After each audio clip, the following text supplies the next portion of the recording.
오늘 우리에게 주신 하나님 말씀 사도행전 9장 1절로 9절 같이 읽겠습니다. 사울이 주의 제자들에게 대하여 여전히 위협과 살기가 등등하여 대제사장에게 가서 다메섹 여러 회당에 가져갈 공문을 청하니 이는 만일 그 도를 따르는 사람을 만나면 남녀를 막론하고 결박하여 예루살렘으로 잡아오려 함이라. 사울이 길을 가다가 다메섹에 가까이 이르니 호련히 하늘로부터 빛이 그를 둘러 비추는지라. 땅에 엎드려져 들으며 소리가 있어 이르시되 사울아 사울아 내가 어찌하여 나를 박해하느냐 하시거늘 대답하되 주여 누시니까 이르시되 나는 내가 박해하는 예수라. 너는 일어나 시내로 들어가라. 내가 행할 것을 내게 이를 자가 있느니라 하시니 같이 가던 사람들은 소리만 듣고 아무도 보지 못하여 말을 못하고 서 있더라. 사울이 땅에서 일어나 눈을 떴으나 아무것도 보지 못하고 사람의 손에 끌려 다메섹으로 들어가서 사흘 동안 보지 못하고 먹지도 마시지도 아니하니라. 아멘. 하나님 말씀이었습니다. 좋으신 하나님, 이 시간의 말씀 속에서 우리에게 주신 하나님의 귀한 음성이 들려질 수 있도록 하나님 이 시간에 우리의 귀를 열어 주옵소서. 예수님의 이름으로 기도합니다. 아멘. 우리 지난주부터 인류 역사에 어쩌면 가장 크고 위대한 인물, 그리고 크게 변화된 인물 한 명을 소개했습니다. 이 한 사람의 변화가 이 땅 대한민국에 복음이 들어오고 한화교회가 세워졌습니다. 세계의 역사가 바뀌었습니다. 이 사람이 바로 사울이라고 하는 청년이었어요. 사울이 어떤 사람이었는지 우리 지난주에 봤었습니다. 그는 로마 시민권을 가졌고, 시민권을 가지고 태어난 까닭에 당시의 최고의 수준이었던 헬라 철학, 문학에도 익숙했습니다. 랍비 중에서도 명성이 높은 가말리엘 문화생이 돼서 가장 높은 학문의 율법을 배운 사람입니다. 철저한 골수 바리새인이고 원칙주의자입니다. 스데반이 죽을 때 로마의 시민권을 가진, 그리고 대제사장으로부터 살인 면허를 받아온 이 사울이 그 처형에 인준해 준 사람이기도 합니다. 그러던 사울이 지금 어디를 가다가 지금 다메섹이라는 9장 2절에 보면 그가 다메섹에 가서 주의 사자를 데려오려고 대제사장과 여러 회당에 있는 공문들을 청하니 이는 그 도를 따르는 사람을 만나면 남녀를 막론하고 결박하여 예루살렘에 데려오려 합니다. 이 사람이 다메섹에 예수 믿는 사람들을 잡아 데리고 가겠다라고 하는 공문을 받아서 가던 중에 있었습니다. 지도를 한번 보시면 이 예루살렘에서 다메섹에 가가지고 다메섹에 기독교인을 잡아서 다시 예루살렘으로 끌고 오는데 그 거리가 240km입니다. 자동차가 있지 않던 시절에 걸어서 직진거리로 240km를 그곳에 가서 박해를 피해 떠난 성도들을 잡아가지고 다시 예루살렘에 와서 재판을 받게 하려고, 혹은 경우에 따라서는 죽여도 되는 면허를 받아서 가고 있었던 사람입니다. 기독교의 씨를 완전히 말려버리겠다는 각오로 그것을 향해 가고 있던 사람이죠. 우리 지난주는 이 사울에 대해서 말씀을 드릴 때 그는 열정 있는 사람이라고 말씀드렸습니다. 자기 확신이 있는 일에 목숨을 거는 사람입니다. 여러분, 세상은 열정 있는 사람이 바꾸는 거예요. 열심히 있는 사람이 세상을 변화시키는 겁니다. 신앙생활도 열심히 있는 사람, 열정을 가진 사람, 성령님은 그런 사람과 일하기를 원하시지 뜨뜻미지근한 신앙 가진 사람하고는 별 일이 일어나지가 않아요. 로마서 12장 11절에 같이 읽어봅시다. 시작. 부지런하여 게으르지 말고 열심을 품고 주를 섬기라. 여러분도 열심히 사셨겠지요. 역사 속에, 인류의 문명 속에, 사회 속에, 교회 속에, 개인의 삶 속에 있어서 중요한 변화를 일으킨 사람, 이런 사람들은 공통적인 특징이 하나 있는데 바로 열정 있는 사람이었다는 거예요. 열심히 있는 사람이었다는 거예요. 게으른 사람은요, 세상도 싫어하고 하나님도 그와 함께 하기가 어려워요. 뭐가 됐든 열정 있는 사람이 세상을 바꾸는 겁니다. 뜨뜻미지근한 사람은요, 별로 쓸데가 없어요. 세상 말로도 하늘은 누구를 돕는데요? 스스로 돕는 자를 돕는다 그러죠. 자기 스스로 열심히 하는 사람도 하늘에서 돕는다고 우리나라 속담에도 있습니다.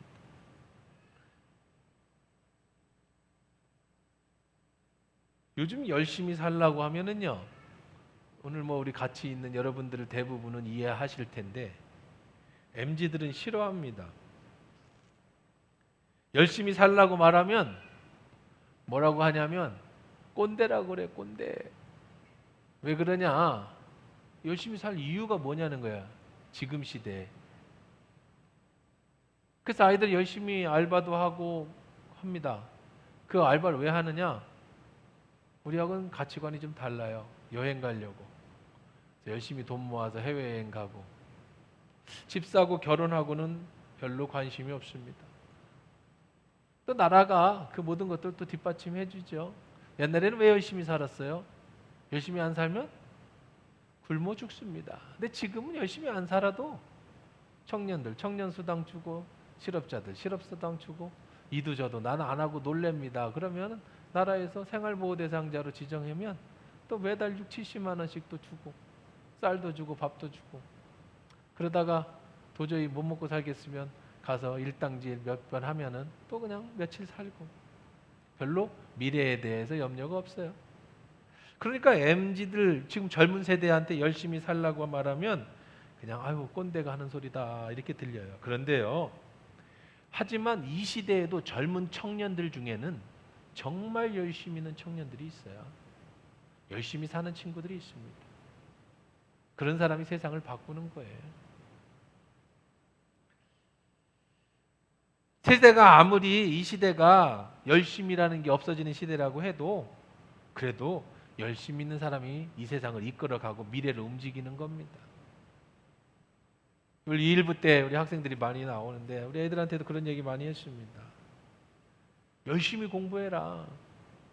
그럼 얘기합니다. 아, 인생이 공부가 전부입니까? 그러죠? 우리 때도 옛날에 그런 얘기했죠. 그럼 이렇게 대답합니다. 인생의 전부가 아닌 공부도 열심히 못하는데 네가 인생의 전부인 걸 만나면 열심히 하겠니? 왜 학교 성적이 중요한지 아세요? 공부 잘하는 애들이 성실해요. 기본적으로. 공부 열심히 하는 애들이 나중에 다른 일도 열심히 해요. 공부 안 하고 노는 거 좋아하는 애들은 커서도 늘기 좋아하고, 물론 돈을 많이 벌고 적게 버는 건 좀 다른 차원이겠지만, 그러니까 열심히 하라는 거예요. 하나님을 기쁘시게 하는 일은 여러분 무엇이든 열심히 하는 일입니다. 부지런하고 게으르지 말고 열심을 품고 주를 섬기라. 매사에 열심히 있는 사람을 하나님은 기뻐하세요. 여러분 사업도 열심히 하시고요. 직장 생활도 열심히 하십시오. 기본적으로 열심을 내세요. 그리고 하나님의 도움을 구해야 됩니다. 그리스도인들은요, 절대로입니다. 직장 상사 때문에 직장에서 열심히 일하는 사람 아니에요.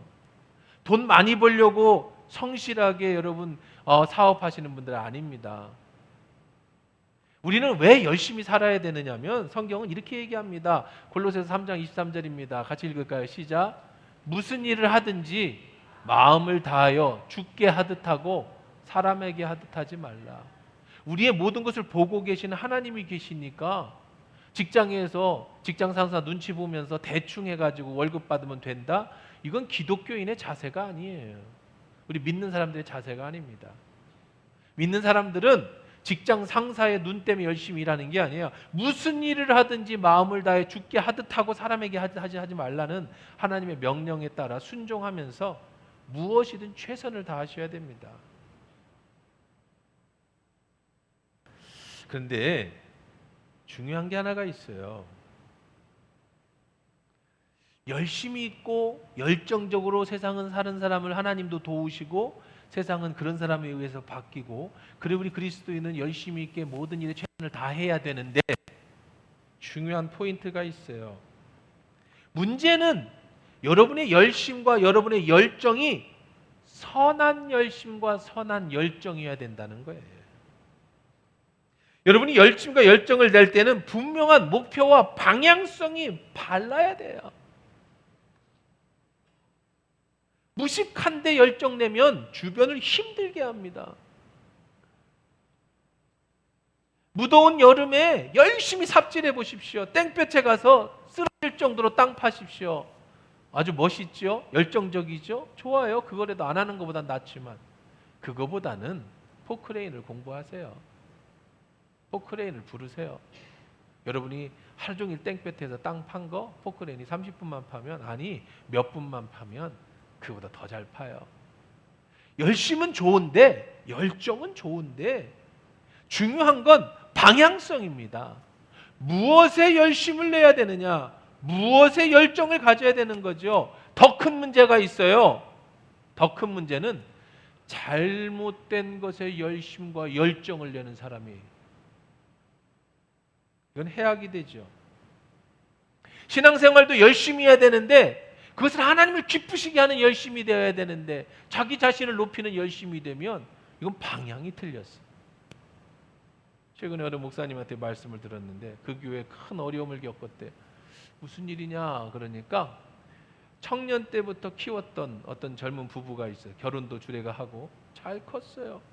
교인들에게도 신임을 많이 얻었고 성실했고 헌금도 잘하고, 아이고 1등 집사로 이제 아주 젊은 장로를 세울 만큼한 그런 훌륭한 사람인데 어느 날 교회를 안 나오는 겁니다.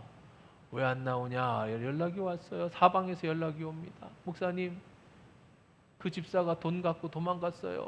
무슨 소리야? 그랬더니 교회에서 열심히 살고 교회도 열심히 봉사하고 사람과의 관계도 참 좋으니까 사람들이 그 사람을 다 아주 장래 40대 장로감으로 다 인정한 부부인데 금을 싸게 사주겠다고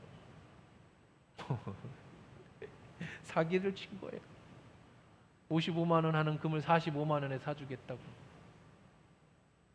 참 그걸 믿는 사람들도 참 대단한데 뭐가 또 믿으면 믿어주시기도 하겠지. 그 돈 갖고 한두 번은 사서 주고 하고 하루아침에 싹 걷어갖고 몇 억. 문제는 자기 친척, 그 다음에 그 교인의 이웃 사촌까지 다 끊어서 몇십억이 되는지 몇백이 되는지 아직 이거 안 드러났대. 교회가 크니까 싹 들고 잠적해버렸어. 교인들이 쉬쉬하는데 안 믿는 사람들은 목사님한테 전화 와서 교회 쳐들어가겠다. 당신네 교회 집사 아니냐 막 이러면서 교회를 어지럽게 한다는 거예요. 여러분, 뭘 열심히 섬긴 거예요? 하나님 섬긴 거예요? 사기치려고 열심히 다닌 거예요? 저희 교회는 그래서 철칙이, 교회가 세워질 때부터 지금까지 가진 철칙이 있습니다. 옛날엔 10,000원이었는데 10,000원 올려드렸어요. 20,000원 이상은 절대 금전거래 하지 마라. 교인들끼리 사업 같이 동업하지 마십시오. 무슨 영업하고 또 무슨 금을 싸게 사주느니 무슨 요즘 코인이 신종 코인인데 여기다 투자하면, 신앙하고 믿음하고 사업은 별개예요, 여러분. 같이 겪어가지고 나중에 그럴 줄 몰랐느니 믿음이 좋고 맨날 기도하는 사람이 저렇게 사기칠 수 있냐는 둥. 나한테 오지 마요. 절대. 알아서들 해결하시고, 제가 알면 쫓겨나는 수가 있습니다. 신앙도 이단에 빠지면 열심히 열정을 내서 이단에 빠져 신천지에 들어가고 거기에 빠져서 교회에 들어와서 사람들을 끄집어내는 거, 그건 여러분 하나님이 세우신 교회를 무너뜨리는 그 열정은 지옥의 가장 무서운 곳에 빠지는 사단의 우두머리 앞잡이가 되는 열정이에요. 그런 열정은 안 되겠지 않겠습니까? 매사에 긍정적인 방향성이 있어야 돼요. 열정이 긍정적인 것이어야 됩니다. 전도하는 데 열정인 거 좋습니다. 상처난 사람들 위로하는 데 열정인 거 좋습니다. 부족한 사람들 채워주는 것도, 아픈 사람을 싸매주는 열정, 하나님 나라를 꿈꾸는 열정은 다 좋아요. 그런데 반대로 남 허물 캐내는데 열정이 있고, 남 비리 캐내는데 열정이 있고, 부정적인 말 전하는데 열정이 있고, 남 상처 주는데 아주 열심히 있고, 그럼 악이에요. 해악. 그 열정이 오히려 해악인 거예요. 도박하는데 열정이 있어 보십시오. 재산 다 날아가는 거예요. 밤새도록 잠 안 자면서 도박해 보십시오. 다 날아갑니다. 그런 열정은 안 돼요. 여러분, 사울은 진짜 열정적인 사람이었습니다. 얼마나 열심히 있었습니까? 240km를 가서 예수 믿는 사람을 잡아오겠다라고. 그것이 하나님을 기쁘시게 하는 일이라고. 로마 시민권을 가진 그 시민권으로 다른 사람을 재판하고 판단하고, 스데반이 죽을 때 증명서를 써주고. 그런 열정은 잘못된 열정인데, 그러면 여러분 다시 처음으로 돌아가 보십시다. 그럼 사울이 나쁜 사람입니까? 여러분, 사울이 나빠요? 사울의 이 열정이 나쁩니까? 사울의 그 자신의 가진 학문, 지식을 하나님께 드리고 나의 삶을 하나님께 바치겠다고 한 게 나빠요? 최고의 학문을 배운 게 나쁩니까? 로마의 시민권을 가진, 남들보다 가진 혜택이 나쁜 겁니까? 사울이 나쁜 사람이에요? 그렇지 않습니다. 성격이 좀 너무 단호한 게 흠일 수는 있습니다만은, 자신의 삶을 하나님께 다 드리겠다고 하나님을 사랑해서 하나님을 기쁘시게 하는 일이, 예수 믿는 저 이단들을 잡아 죽이는 것이 하나님을 기쁘시게 하는 일이라는 그 잘못된 자신의 신념이 잘못된 결과를 만들어내서 그런 거지, 사울 자체는 나쁜 사람이 아니에요. 이런 열정 있는 사람이 세상을 바꾸는 거라니까요. 하나님을 얼마나 사랑했는지요, 하나님을 잘 섬기고 죄를 짓지 않게 하기 위해서 율법을 공부했습니다. 얼마나 많이 공부했는지 몰라 최고의 학문을 배웠습니다. 최고의 스승인 수제자였습니다. 문제는 잘못된 가치를 가졌기 때문인 거예요. 잘못된 방향이었기 때문에 그런 겁니다. 사람이 잘못된 게 아니라 그의 가치관이 잘못된 거예요. 오히려 그가 노력하면 노력할수록, 그가 수고하면 수고할수록 하나님의 뜻을 거역하고 사단이 원하는 일에 열심히 낸, 자칭 자기가 말하는 사단의 괴수가 되어버린 거예요. 괴물이 되어버린 거죠. 그럼 사울은요, 왜 이런 잘못된 열심을 냈을까요? 사울은 왜 그런 가치관을 가졌을까요? 왜 사울은 그런 괴물이 됐을까요? 그는 그렇게 어려서부터 배워서 그래요. 그의 부모가 그렇게 가르쳤어요. 학교에서 그를 그렇게 가르쳤어요. 가말리엘 문화생에 들어가서 율법이 그를 그렇게 가르쳤어요. 그렇게 하는 것이 하나님을 섬기는 것이라고 하는 신념을 심어줬습니다. 율법의 박사이고 하나님을 잘 안다고 했지만 정작 그는 하나님을 제대로 몰랐던 거예요. 예수님을 몰랐던 겁니다. 그 안에 당연히 성령이 임하지 않아서 그랬습니다. 그는요, 사람이 잘못된 게 아니고 잘못된 신념을 가지게 잘못 배웠기 때문에 그래요. 잘못된 환경에 잘못된 생각을 집어넣은 거예요. 인류 역사상 가장 잔혹하고 사람을 가장 많이 학살한 사람이 누구입니까? 유태인 600만 명을 학살한 히틀러라는 사람입니다.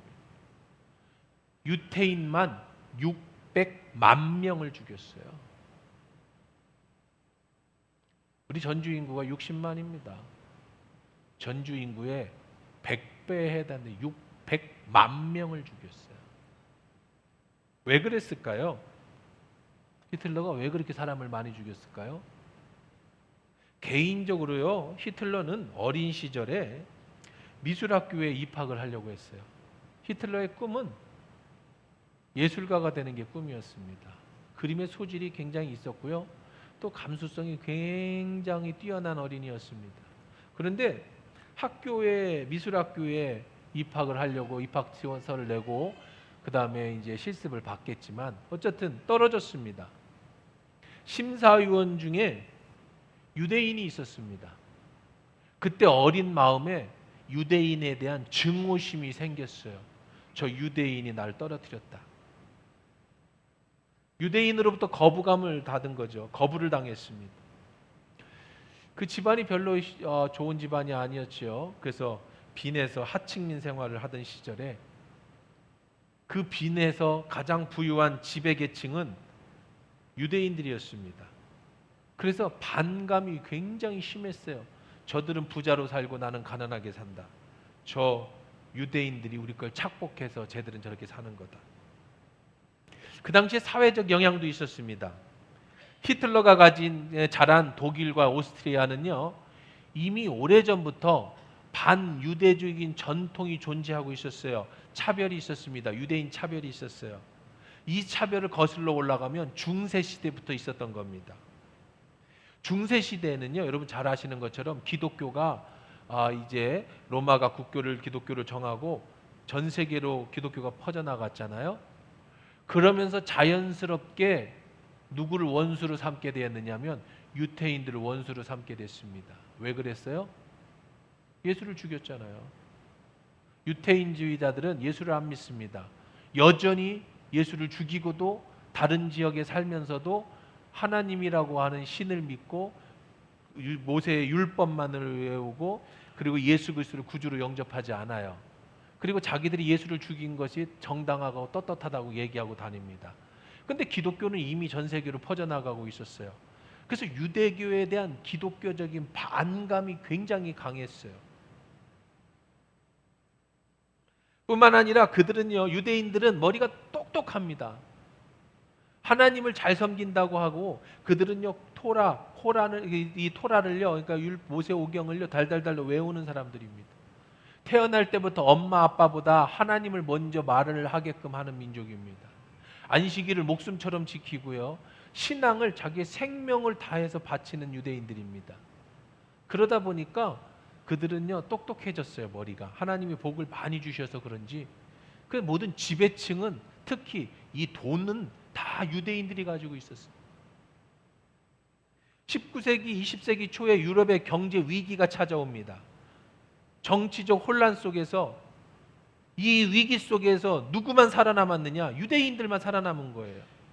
그래서 그들을 국제 자본가라고 부르고 사회주의자라고 불렀고 볼셰비키 등 사회의 모든 문제의 원인이 유대인이라고, 그런 것들이 아주 사회에 팽배했습니다. 학교에서 그렇게 가르쳤습니다. 이런 개인적 경험, 사회적 환경, 그런 교육이 히틀러 마음에 유대인을 미워하고 증오하는 가치관을 가지게 된 거예요. 그러면서 히틀러가 지도자가 되면서 사람들을 현혹하기 시작합니다. 저 유대인들이 독일인과 결혼을 하고 우리가 가지고 있는 독일의 혈통을 희석시킨다. 결국은 우리를 다 유대인으로 만들 거다. 경제 사회를 지배하고 혼란을 야기한다라는 이런 말로 사람들을 충동질합니다. 그런 잘못된 환경, 교육, 그리고 예수님을 믿는다는 그 잘못된 신앙이 600만 명이라는 유대인을 잔인하게 학살한 그런 결과물을 만들어낸 괴물을 만들어냈다는 거예요. 여러분, 오늘 이 두 가지 사건을 보십시오. 사울이 예수 믿는 사람을 잡아 죽이겠다라고 하는 열정이나 히틀러가 유대인을 학살하겠다는 그 열정을, 여러분 이 사실을 깊이 있게 이해하고 들여다보면 우리는 세상을 보는 다른 눈을 가지게 됩니다. 여러분이 지금 사울에 대한 얘기를 들으셨죠? 히틀러에 대한 얘기를 들으셨죠? 남 얘기 같습니까? 어떤 괴물의 얘기입니까? 아닙니다. 여러분의 이야기일 수 있다라는 거예요. 내 얘기일 수 있다라는 거예요. 이런 얘기가 역사의 이야기, 한 개인의 이야기가 아니라 지금을 살아가는 우리들의 이야기라는 거예요. 우리는 단지 권력을 갖지 못했기 때문에 마음으로만 적을 만들고 마음으로만 분쟁을 하고 있을 뿐이지고, 저들은 능력을 가졌기 때문에 그 능력으로 나쁜 짓을 저지르게 된 거죠. 지금 시대를 갈등의 시대라고 얘기합니다. 지금 시대만큼 이 대한민국 사회에 갈등이 많은 적이 없어요. 정치적 갈등, 이건 우리가 지난 몇 년 동안 지금도 계속 진행되는 거죠. 세대의 갈등. 우리나라는요, 우리 아버지의 세대의 그 빈곤과 전쟁의 가난한, 세계 최고 가난한 시대가 지금 살고 있고요. 저희 세대의 개발도상국에 살기 위해서 열심히 밤잠 안 자고 나라를 일으킨 세대가 지금 살고 있고요. 그래서 잘 사는 선진국 세대가 같이 살고 있어요. 아버지 세대, 저희 세대, 우리 자식 세대는요, 가치관이 다 다릅니다. 태어날 때부터 다른 생각을 가지고 태어나고 다른 교육을 받고 태어난 사람들이에요. 이런 사람들이 함께 살고 있으니 갈등이 안 생길 수가 없는 거예요. 전 세계에 가장 갈등이 심한 나라가 대한민국이에요. 뿐만 아니죠. 요즘에는 남성, 여성, 젠더 갈등, 젊은 애들 사이에서는요, MZ세대 애들은요, 이 젠더 갈등이 굉장합니다. 페미니스트라고 말하는 여성 해방주의자들, 우리가 언제까지나 남자들 속에 지배당하고 있겠느냐. 반면에 여성들 때문에 소외당한다고 생각하는 남성들, 왜 우리만 군대 가고 왜 우리만 고생하고 니들은 우리가 한 혜택만 누리면서 우리에게 혜택을 주지 않느냐라고 하는 남자와 여성의 젠더 갈등, 여러분 잘 아는 정치적 갈등, 이런 갈등을 부추기는 게 유튜브예요. 유튜브에는요, 지난번에도 자주 말씀드립니다마는 이 알고리즘이라는 게 있어요. 내가 좋아하는 걸 계속 들으면 유튜브가 메뉴가 자꾸 내가 좋아하는 것만 보여줍니다. 내가 정치적으로 야당이면 계속 그런 얘기만 보여줘요. 내가 정치적으로 여당이면 계속 그런 쪽으로만 부추깁니다. 그래서 결도 가짜 뉴스도 다 믿어지게 되고 상대를 이해하려고 하지 않으니까 오늘도 정치적인 대립으로 싸우는 거예요.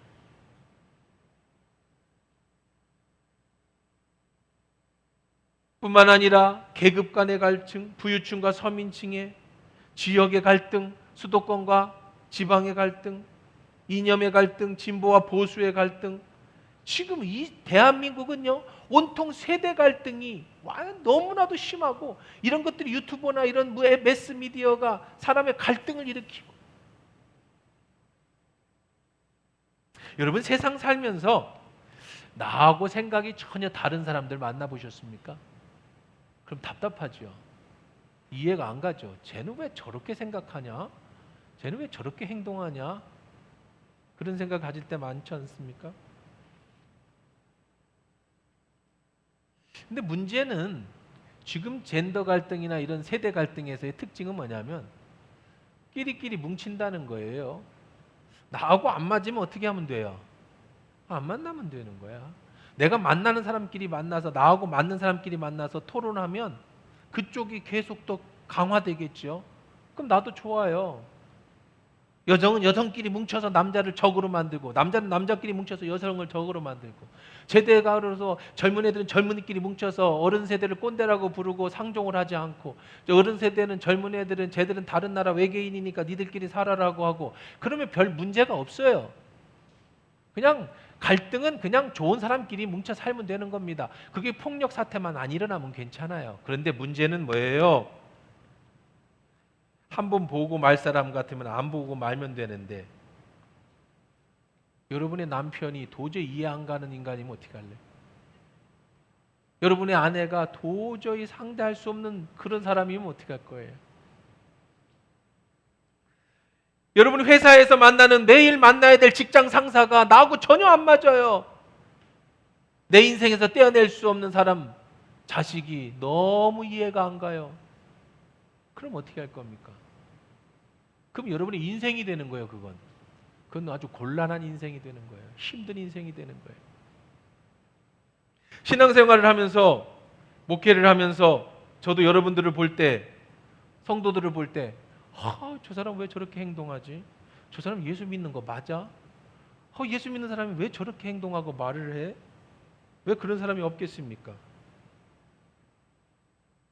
여러분들 교인들끼리도 아니 저기 장로라 된 사람이 안수집사 권사라는 사람이 왜 저렇게 말하냐? 어떻게 저렇게 행동하냐?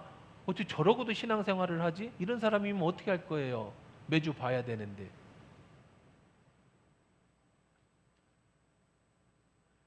때로는 그런 사람들 때문에 계속 상처를 받습니다. 근데 저 역시도 그런 생각을 가지고 살았었는데 어느 날 놀라운 진리를 하나 깨닫게 됐어요. 바로 오늘 이 사울의 모습입니다.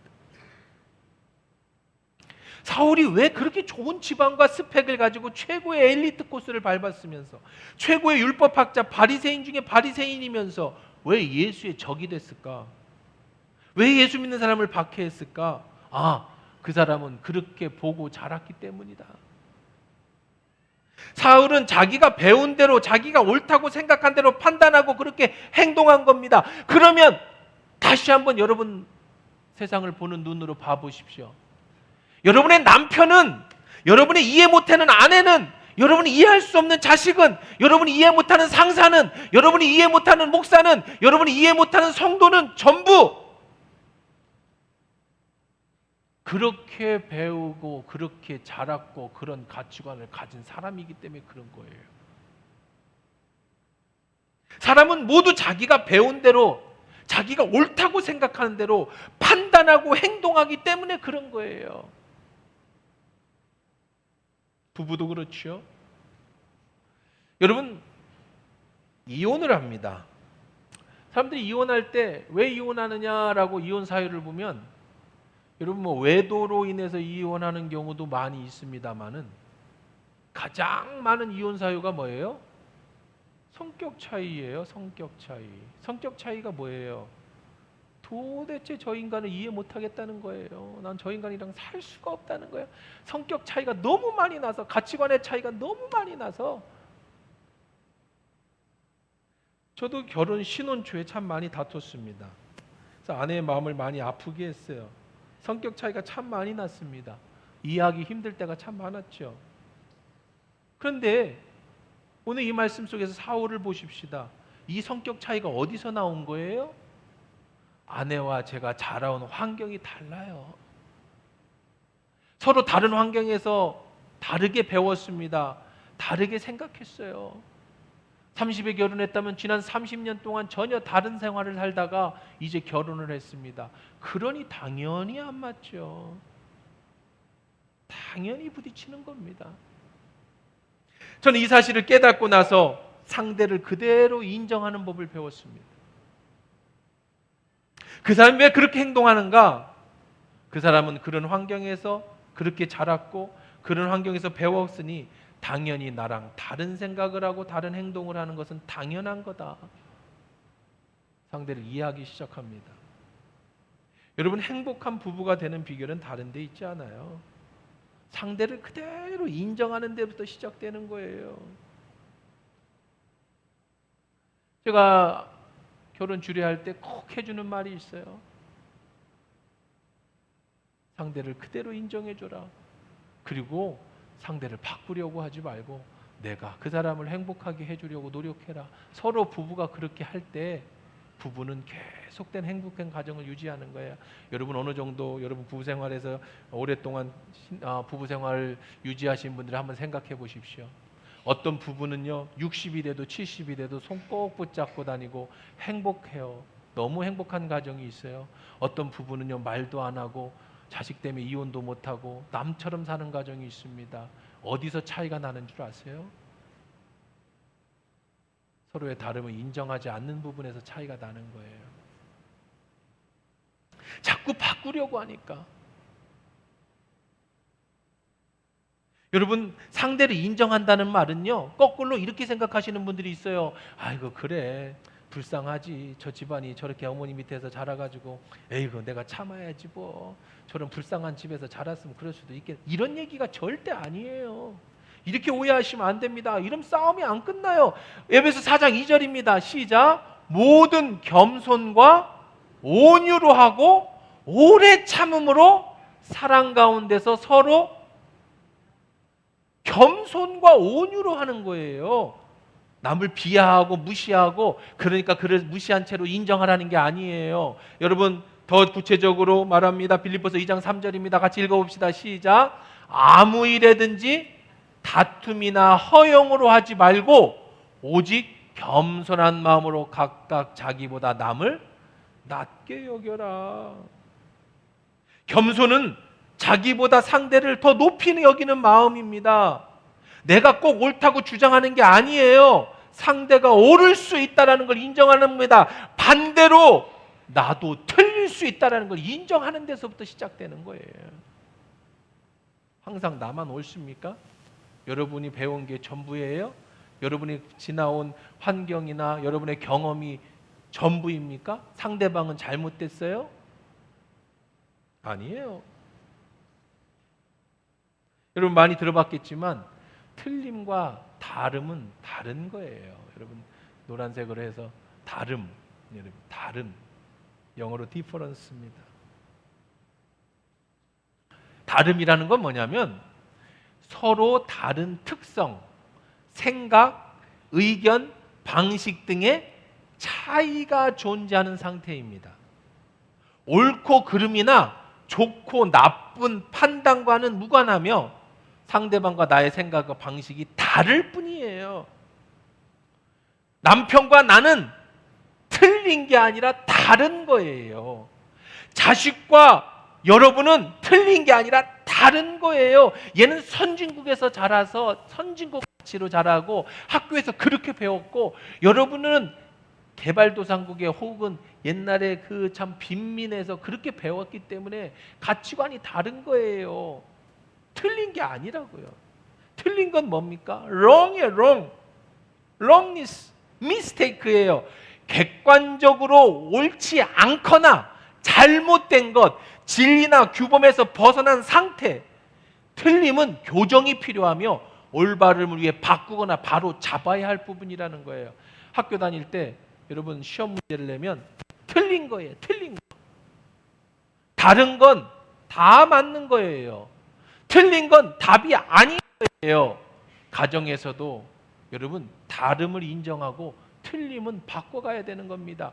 교회에서도 다름은 인정하되 틀린 건 바꿔가야 되는 겁니다. 사회에서도 다른 건 인정하는데 틀린 건 바꿔야 되는 거예요. 사회가 잘못되고 있어요. 사회가 지금 틀려요. 그럼 목숨 걸고 사회를 바꿀 수도 있죠. 가정이 틀려요. 그러면은 목숨 걸고 가정을 회복시키려고 노력해야겠죠. 교회가 틀려요. 그럼 회개하고 하나님의 뜻을 찾아야겠죠. 그러나 다른 건 틀린 게 아니에요. 다른 건 상대를 그대로 인정해 주는 데서부터 시작되는 겁니다. 상대를 다르다라는 걸 인정하는 거예요. 어떤 사람은 내성적입니다. 조용한 성격입니다. 판단력이 신중합니다. 어떤 사람은 외향적입니다. 활발합니다. 즉흥적으로 판단합니다. 이건 틀린 게 아니에요. 다른 거예요. 여러분의 성격이 남편과 다른 건 틀린 게 아니에요. 다른 거예요. 물론 틀린 게 있으면 바꿔야죠. 싸워서라도 바꿔야죠. 그러나 다른 건 인정하는 겁니다. 다시 말해서 다르다는 건 나도 틀릴 수 있다는 걸 인정하고 들어가는 거예요. 제일 중요한 건, 가장 중요한 건 상대를 인정하는 거예요. 그 다음에 또한 필요한 거는 절대로입니다. 상대를 바꾸려고 하지 마십시오. 다른 사람을 내가 원하는 대로 바꾸려고 하지 마세요. 그 사람은요, 저 사람은요, 저렇게 행동한 이유는 그렇게 배웠고 그런 가치관을 가졌다고 했어요. 그런데 그 사람을 바꾸려고 하면 싸움이 나는 거예요. 바뀌지도 않아요. 여러분 직장 상사를 바꿀 수 없어요. 여러분 아내를 바꿀 수 없어요. 여러분 남편을 바꿀 수 없어요. 여러분 자식을 바꿀 수 없어요. 여러분 여기 있는 목사를 바꿀 수 없어요. 저는 여러분들을 바꾸지 못합니다. 바꾸려고 하지 마세요. 그냥 다름을 인정하세요. 그러면요, 아니 그럼 이대로 계속 살란 말입니까? 그렇게 이렇게 힘든데, 저 사람이 바뀌지 않으면 난 도저히 살 수가 없는데, 직장 상사가 바뀌지 않으면 난 도저히 회사 다닐 수가 없는데, 자식이 안 바뀌면 난 쟤랑 말할 수가 없는데, 우리 부모가 안 바뀌면 난 다시는 집에 안 들어갈 건데, 그럼 그냥 이렇게 살으라고요? 바꾸는 법이 하나 있습니다. 그 사람을 바꾸는 건, 다시 말해 나를 바꿀 수 있는 건 오직 하나님밖에 없어요. 성령님밖에 없습니다. 이런 사울이 바뀌는 건 오늘 9장이 그렇게 중요한 겁니다. 예수를 만났기 때문이에요. 다혈질의 베드로, 예수를 잡으러 오겠다고 하는 말구의 귀를 잘라버릴 정도의 다혈질의 베드로가 바뀐 건 성령을 만났기 때문이에요. 여러분, 사도행전을 성전행전이라고, 성령행전이라고, 사람의 행전이라고 얘기했죠. 사람을 바꿔서, 성령님이 사람을 바꿔서 역사를 일으키는 게 사도행전이라고 그랬잖아요. 여러분을 바꿀 수 있는 건 성령님밖에 없어요. 여러분의 남편을 바꾸고 아내를 바꾸고 자식을 바꾸는 건 성령님밖에 없어요. 하나님만이 나도 상대를 바꿀 수 있어요. 그럼 어떻게 해야 됩니까? 성령께 구해야죠. 먼저 내 자신을 바꾸려고 해보십시오. 그러면 성령님께서 여러분의 환경을 바꿔주세요. 우리는 지금 사울이 예수님을 만나서 바꾸는 사건을 보려고 하고 있습니다. 이제 앞으로 계속 보게 될 겁니다. 사랑하는 성도 여러분, 변화를 꿈꾸십시오. 여러분의 삶의 변화를 꿈꾸십시오.